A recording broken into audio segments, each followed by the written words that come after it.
వస్తాడు, సార్తో పాటు సైన్యం వస్తుంది, అక్కడ దందా నడుస్తుంది. ఇది ప్రజాస్వామ్యమా? ఓట్లా?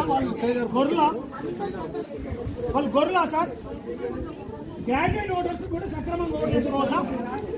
ఏం వ్యవస్థ నాశనం అవుతుంది? ఆల్ 3 పార్టీలు దందా చేతుల వల్ల కనబడుతున్నాయి. డబ్బులు ఆడ ఒక్కరు నిలబడరు. ఎందుకు పెట్టుకోవాలి మరి ఎన్నికలు? మీ పవర్స్ ఉపయోగించి ఏం చేస్తారో చేయండి సార్. నేను చెప్పిపోతా అనుకుంటారు. షట్టర్లో దందా నడుస్తుంది సార్. సారా మీనట్టుంది. అంత ఘోరంగా ఉండదు కదా.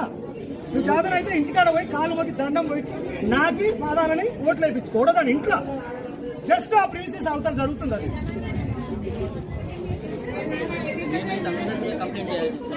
కంప్లైంట్ రేజ్ చేయండి.